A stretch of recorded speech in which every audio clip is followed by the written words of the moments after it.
with me on the couch this afternoon is Louise and Richard Jones. Very nice to have you here. Very excited to find out that you actually got married a year and a half ago. So congratulations, even though it might be a bit old news. Thank you very much, yeah. Feels like many years ago now. I'm a bit slow on the uptake. But you're doing some really interesting things. Obviously, you had a great career as a triathlete over all the distances, Olympic, right up to Ironman. 8:44 was your best time. Yeah, that was my last race, actually, in Ironman Austria. 8:44, finished with that. I hoped to go under the 8:40 mark, but didn't quite make it. But a great race to finish on, and with a full-time job as well. And, yeah, fond memories. You raced for Great Britain on numerous occasions. Yeah. Duathlon, triathlon, long course at Europeans and Worlds. That was fun and a big wake-up call for everybody when they kind of step up to that kind of challenge. You won UK half Ironman. Yes, we both won the UK half Ironman. Remember I that want one? to mention me. Yeah, you were there as well, remember? You were chasing me down, actually, on a run. But, yeah, that was a great day as well. And, you know, running that race in Wales, there was a strong support for myself, obviously, because I'm a Welshman myself. And it was a great day. Are you Welsh? Yeah, you would never be able to tell by the accent, would you? No, God, I'd never have guessed. But you've retired now, officially? Officially, my wife Louise organised a surprise retirement party for myself 2 years ago. Was that a prompt? Was that's it, you're not racing anymore? I had no idea. I had already planned my following year. So I was officially retired 2 years ago. And I've started back a little bit, not serious, just age group level. Last year to lose a bit of weight as well. And so you put on 3 stone? Yeah, well, I did put on 3 stone in 6 months, so I thought better do something about it. Where did that come from? Was that beer drinking? Was that pie eating? Well, yeah, so it was, yeah. Impressive amount in 6 months, isn't it? When you've been like. Well, it was, you know, having training every week for up to 25 hours a week and stopping. Yeah.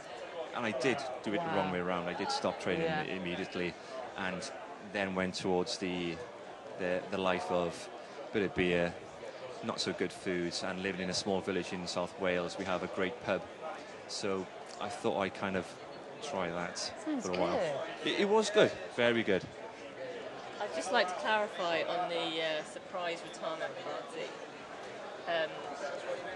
Definitely, by the time because he was training and working full time, he didn't have much recovery time in there, so there was a level of burnout that he was going through.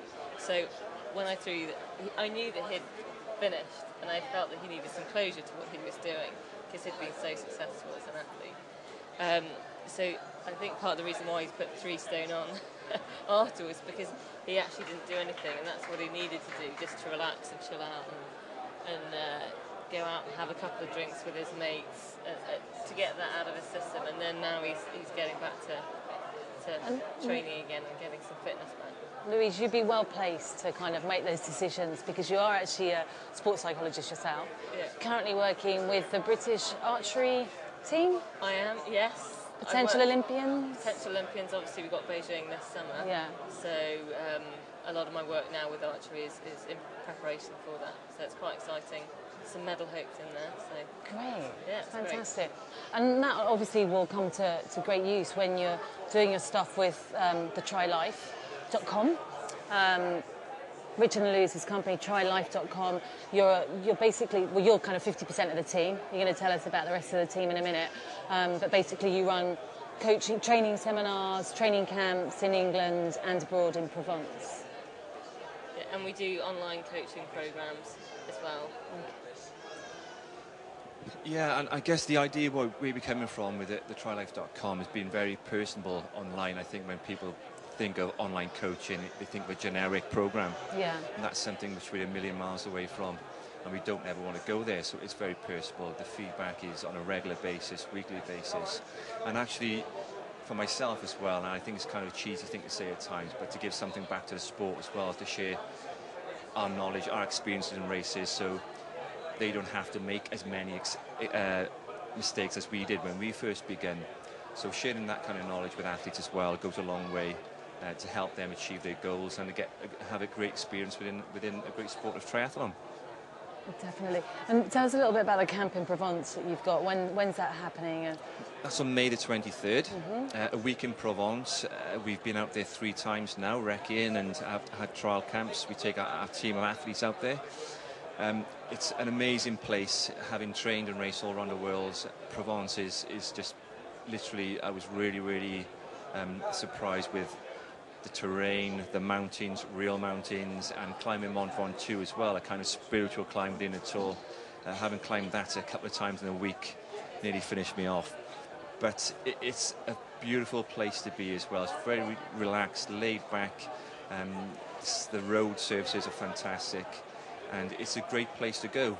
And we also have a 50-metre pool there, open air pool, with a backdrop of Provence as well. So we're really looking forward to that week. There's still places on the course available? There are a few, not many. There are a couple of places left on that camp, and we also have Einar Johansson, the big Estonian. He's there with us for the week as well, who is part of the team. So we get to mix with some past elites, some current elites, and Ironman champions, and some 3 level 3 coaches, and the whole Tri-Life team as well to have a good week. And the rest of the Tri-Life team is obviously you and Louise. Yes, and there's Duncan and Liz Scott, based in Kent, both level 3 coaches. They'll be on the camp as well, so in your chosen lane you'll have a one-to-one session. Each lane has its own specific coach. We'll have 3 groups of rides with a lead guide and a follow-up guide as well. And you will be cycling with the level 3 coaches, you will be cycling with myself and our team of athletes, and Einar as well, who's a very charismatic guy. Brilliant. And gets along with everybody. Brilliant. So people can obviously go to the Tri247 for more information, and if people want to book on the course, they better do it quick. Sure, yeah, get on that website and sign up very quickly. Very quickly. Yeah. Your one-day courses held in Kent. What's that all about? Well, we host a number of one-day courses for a variety of abilities, from novice 1 and novice 2, follow-up programs, clinic days. We have intermediate, we have long course. They vary throughout the whole athlete kind of profile. So whatever level, whatever race you're looking to race this year, in coming years, then there will be a clinic appropriate for yourself. And again, all the dates and camp details are on the website. Brilliant, sounds great. I mean, obviously a big change for you in your life, and very exciting. You guys are obviously very, very popular, very busy. Just interesting to talk with you about how you see the sport now compared to what it was like when we were racing. You know, there's certainly been a few changes, I think. What thoughts do you have on that? You know, the new guys coming through, Alistair Brownlee, Ollie Freeman, you know. Yeah, I think these guys are just absolutely amazing. Such talented youngsters, and I think it's great to see the youngsters being so competitive with the elites, who are the stalwarts, the Andrew Johns, the Stewie Hayeses of the world, Tim Dons as well. You know, so we're very in a healthy position at the moment, and it is very competitive in the men's triathlon world in the UK. And from when I was racing, it has come along leaps and bounds at Olympic distance especially, and they are very special athletes. In terms of long course, I think we're a long way behind in the UK in comparison to most other countries where they do focus on long course. But it's becoming forever more popular now, long course in the UK, but we are still quite a way behead other countries. I guess we're looking for more support still, aren't we, for our long course athletes? Yeah, exactly, and I think there is a heck of a lot of scope there to develop an elite UK-based long course team. We have great athletes at the moment, obviously with Chrissy Wellington and several other athletes. So at this time in the sport in the UK, in long course, now would be the ideal opportunity to capitalise on the successes which we've had over the past few years. Brilliant, brilliant.